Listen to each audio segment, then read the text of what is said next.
Selamat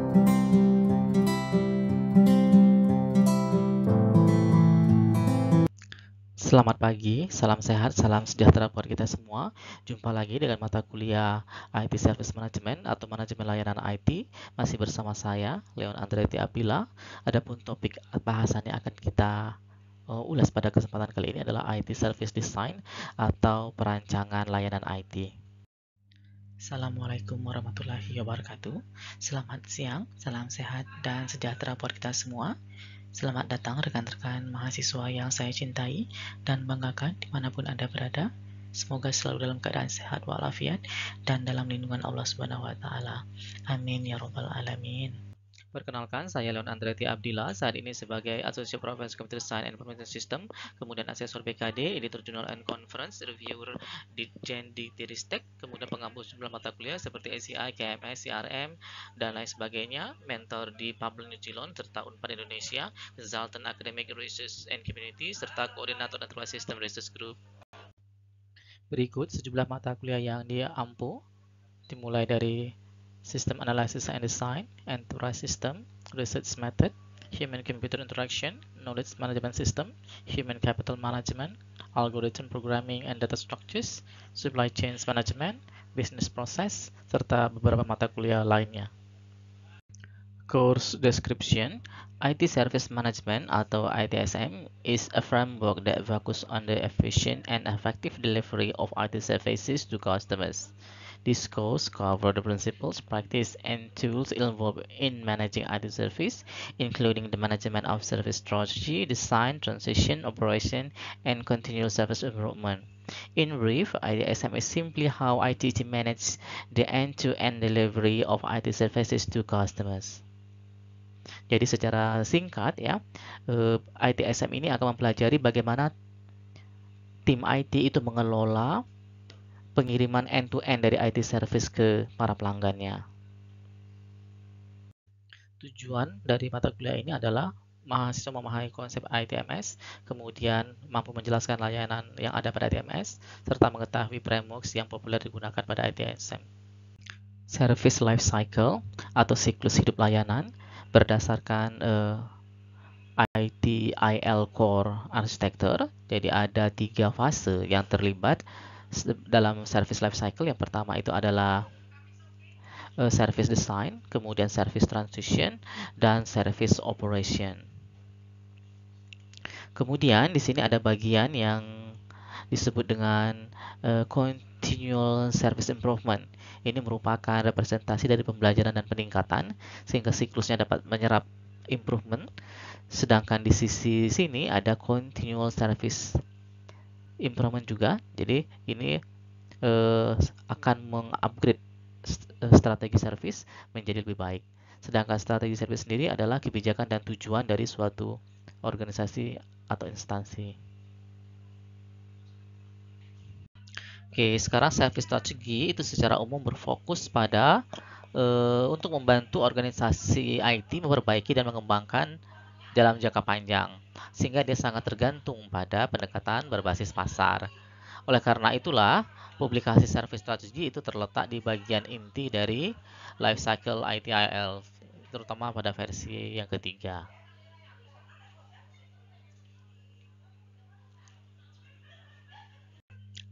Selanjutnya adalah service provider types ya. Secara umum service provider itu ada 3. Yang pertama dia untuk penyedia layanan internal. Yang kedua adalah penyedia layanan bersama, share service provider, dan yang terakhir adalah penyedia layanan eksternal atau external service provider. Nah, ini berikut penjelasan dari 4PS strategi ya, dari Brewster. Strategi yang pertama itu adalah S perspective. This related to vision, direction, and the IT service provider's philosophy for doing business with its customers, katanya ya. Jadi terkait dengan visi dari organisasinya. Kemudian strategi yang kedua itu adalah as position. This describes strategy in terms of the IT service provider's general approach to its service offering. Misalnya high value or low cost, ya, emphasis or utility on warranty. Yang ketiga adalah sebagai plan. Ini menjelaskan strategi as planned, showing how the IT service provider will move from where it is today to where it wants to be. Sedangkan yang keempat, as a pattern atau pola ya, this describes strategy as consistent way of making decision. Kemudian ada proses-proses service strategi ya, ini ada 5. Yang pertama yaitu adalah strategy management for IT service, selanjutnya adalah service portfolio management, kemudian baru masuk ke demand management, financial management, dan last not least adalah business relationship management.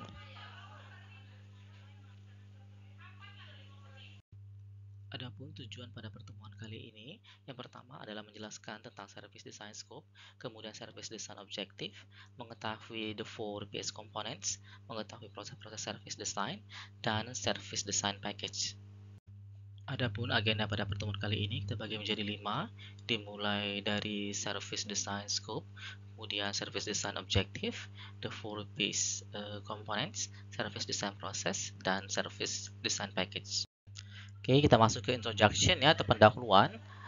Strategi layanan atau service strategy ini merupakan salah satu stage yang terdapat pada proses ITSM pada umumnya. Service strategy memberikan panduan untuk menjelaskan dan memprioritaskan investasi penyedia layanan dalam memberikan layanan. Tujuannya adalah untuk membantu dalam perancangan, pengembangan, dan pengimplementasian manajemen layanan sebagai kapabilitas organisasi dan juga aset strategi.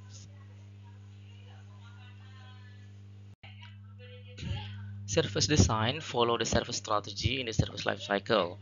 They deal with the design and development of service and their related processes. Jadi kata Vando, ini perancangan layanan itu mengikuti dari strategi layanan pada siklus layanan, dan ini sesuai dengan perancangan dan development dari service beserta proses yang terkait ya. Ini merujuk tidak hanya pada service yang baru, tetapi juga service-service yang dimodifikasi. Adapun tujuannya ini adalah sebagai necessary step to ensure that the new service will perform as planned and deliver the functionality and benefit indeed by the business. Jadi bagaimana meyakinkan bahwa service yang baru itu akan sesuai dengan perencanaan dan dikirimkan fungsi dan manfaatnya sesuai yang dimaksud dari bisnis yang sedang mengolahnya. Sekarang baru kita masuk ke service design scope ya, atau scope rancangan layanan. Ini ada 4 hal yang diperhatikan. Yang pertama yaitu adalah sistem dan alat manajemen layanan. Kemudian yang kedua adalah arsitektur teknologi dan manajemen sistem. Yang ketiga adalah proses, peran, tanggung jawab, dan kemampuan yang secara konsisten mampu mengoperasikan dan merawat layanan. Kemudian yang keempat adalah metode dan metrik pengukuran. Nah, kemudian ada lagi kriteria layanan TI yang layak ya. Jadi yang pertama itu dilihat dari sisi orientasi terhadap bisnis dan pelanggan. Yang kedua aman untuk dioperasikan. Yang ketiga biayanya efektif. Yang keempat adalah fleksibel dan mudah beradaptasi. Kemudian yang kelima sesuai dengan mampu peningkatan permintaan dari segi volume maupun kecepatan. Yang keenam adalah memenuhi peningkatan permintaan bisnis untuk operasional yang berkelanjutan. Kemudian dapat dikelola dan operasikan sesuai level risiko yang disepakati. Yang kedelapan adalah responsif terhadap ketersediaan yang sesuai dengan kebutuhan bisnis.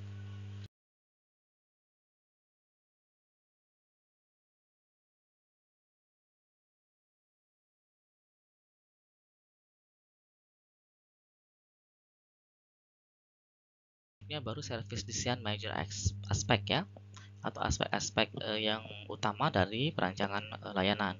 Ini ada 5 aspek yang dilihat dari service design versi Brewster ya.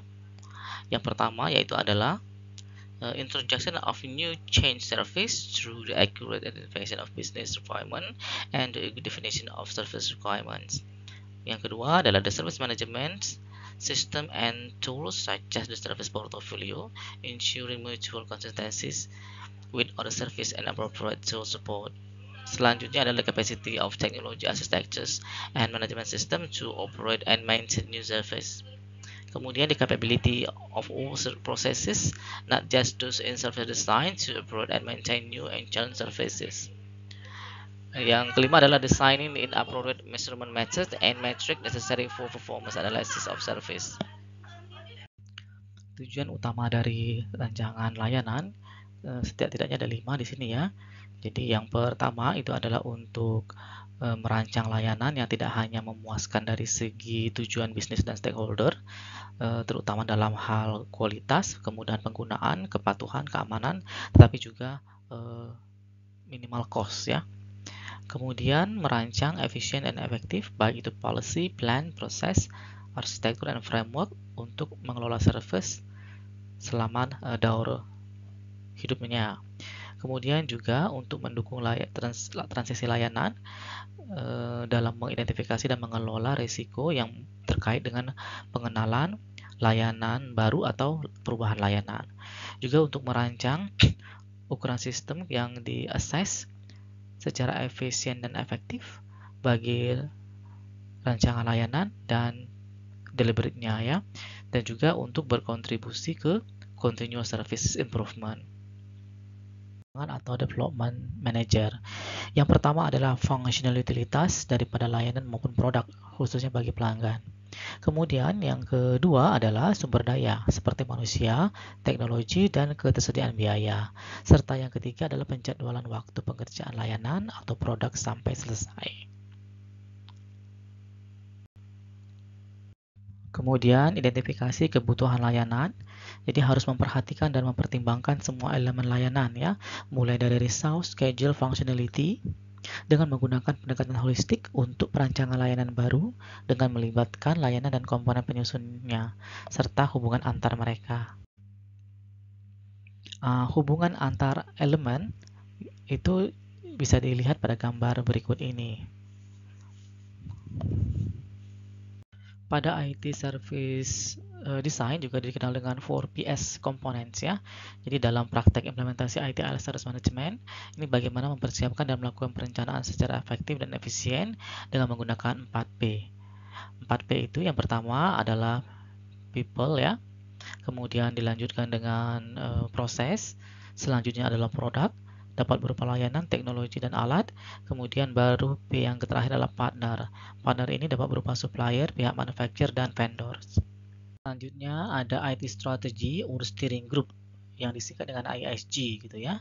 Jadi agar layanan bisnis dan layanan IT itu sinkron, maka organisasi akan membentuk suatu komite ya untuk manajemen layanan yang didominasi oleh orang bisnis dan orang IT, diberi nama ISG atau IT Strategy or Steering Group. Mereka ini ISG akan mengelola dan mengatur tata kelola kebijakan dan strategi terhadap layanan IT yang dikembangkan, sekaligus menjembatani apabila ada aspek IT dan bisnis yang perlu dibicarakan.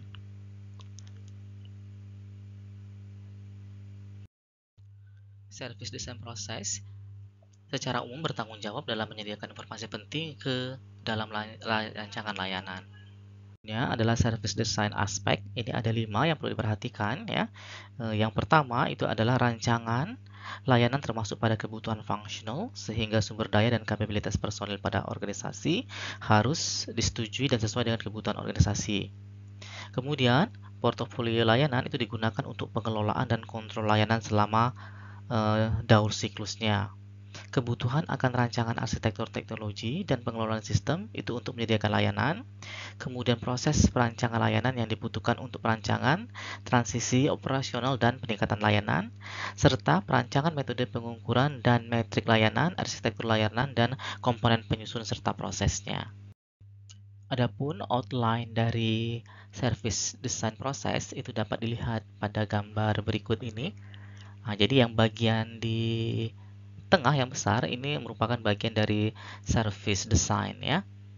Mulai dari analysis requirement, kemudian design service, evaluate alternative solution, procure preferred solution, sampai develop solution. Selanjutnya baru masuk ke service design package ya. SDP itu mendefine all aspek dari IT service dan kebutuhan-kebutuhannya melalui tahapan-tahapan yang ada pada life cycle. Kemudian SDP ini dihasilkan untuk setiap IT service yang baru, baik itu perubahan yang besar ataupun sampai ke IT service retirement. Di dalam service design itu ada capacity management. Ini merupakan proses tambahan yang ada dalam perancangan layanan. Tadinya ini masuk dalam strategi layanan.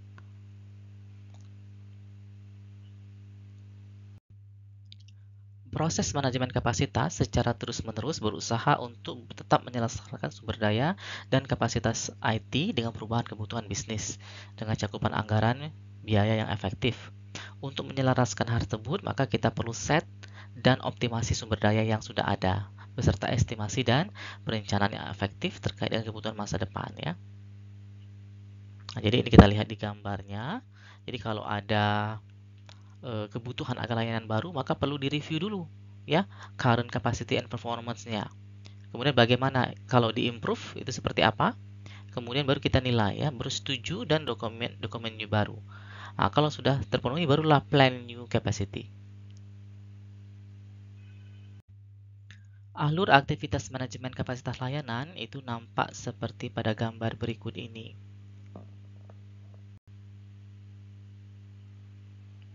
Setelah capacity management ada juga availability management atau pengelolaan ketersediaan ya. Manajemen ketersediaan ini berfungsi untuk memastikan ketersediaan tingkatan layanan tersampaikan dan selaras dengan kebutuhan bisnis organisasi, baik di masa kini maupun di masa yang akan datang. Selanjutnya baru ke availability management proses ya. Jadi aktivitas yang ada pada availability management itu terbagi dua, yaitu adalah activity reaktif dan activity proaktif. Untuk activity reaktif ini berfungsi untuk memastikan bahwa seluruh layanan telah terukur dan tercapai. Sedangkan aktivitas proaktif itu terdiri atas pemberian rekomendasi, perencanaan, dokumentasi, serta panduan perihal perancangan dan perbaikan layanan secara kontinu. Nah, ini bisa nampak pada gambar berikut ini ya. Nah, jadi ini Availability Management Information System. Nah, dia ada dua kelompok activity. Yang pertama reactive activity dan proactive activity. Jadi ada tiga ya aspek ketersediaan layanan, itu mulai dari availability, kemudian reliability, dan maintainability.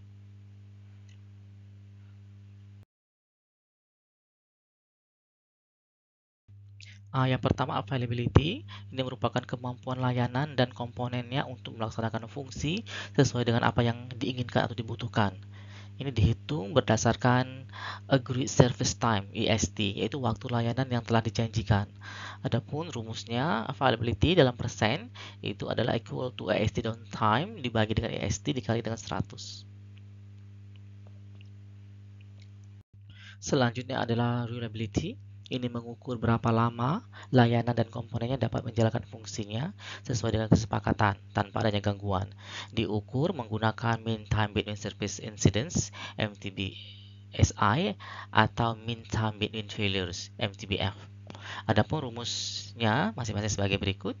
Untuk MTBSI itu dihitung dalam satuan hours ya, waktu yang tersedia dibagi dengan jumlah interupsi. Kemudian untuk MTBF ini juga dalam hours. Rumusnya adalah waktu yang tersedia dikurang dengan jumlah downtime dibagi dengan jumlah interupsi. Yang ketiga baru maintainability ya. Ini mengukur seberapa cepat dan efektif sebuah layanan dan komponennya pada saat dipulihkan kembali setelah adanya kegagalan. Dihitung dengan menggunakan mean time to restore service atau MTRS ya. Rumusnya sebagai berikut. MTRS dalam jam itu didapatkan dari jumlah downtime juga dalam satuan jam dibagi dengan jumlah interupsi. Selanjutnya baru IT Service Continuity Management ya. Ini berfungsi untuk mendukung seluruh proses manajemen bisnis berkelanjutan dengan memastikan kebutuhan teknis TI maupun fasilitas layanan lainnya dapat diteruskan dalam rentang waktu bisnis yang diperlukan dan disepakati. Dia juga bisa untuk mempertahankan kemampuan pemulihan yang berkelanjutan yang diperlukan dalam layanan IT beserta komponen pendukungnya. Kemudian ada lagi Information Security Management. Ini merupakan aktivitas dalam framework tata kelola perusahaan yang menyediakan strategi bagi jajaran direksi mengenai aktivitas keamanan. Ya. Jadi layanan-layanan juga harus dipastikan security-nya.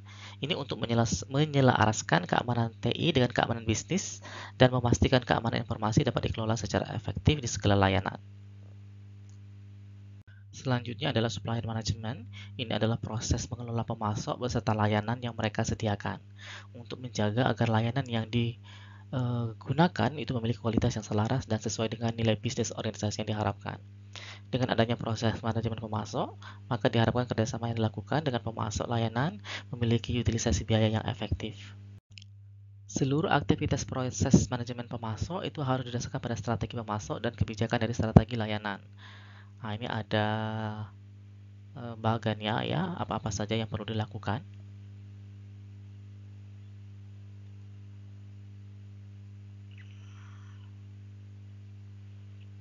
Untuk conclusion, yang pertama yaitu adalah service design scope, itu melibatkan 4 hubungan dan 8 kriteria layanan. Kemudian juga ada 5 objektif. Selanjutnya, development manager itu harus memperhatikan 3 hal penting terkait utility, resources, dan schedule. 4PS komponen terdiri dari people, process, product, and partners. Selanjutnya, service design process itu bertanggung jawab dalam penyediaan informasi penting ke dalam rancangan layanan. Untuk service design package itu defines all aspect of an IT service and its requirement through each stage of its life cycle.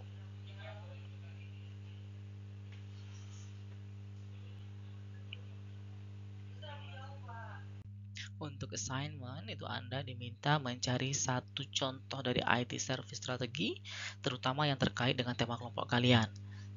Beri atau sediakan satu gambar, kemudian cantumkan sumbernya. Baru disimpan dengan format seperti biasa, kode mata kuliah, tahun, kelas, ini yang 03 baru nama grup atau kelompok. Jangan lupa di store di Dropbox dan paste URL dari Dropbox ke submitted URL di e-learning atau di tempat yang ditentukan. Berikut referensi yang terpakai pada pertemuan kali ini, mulai dari Abdillah, Brewster, Curtis, Hermadi, O'Brien, Satsinger, Sally, Steele, Witten, sampai ke Zwas.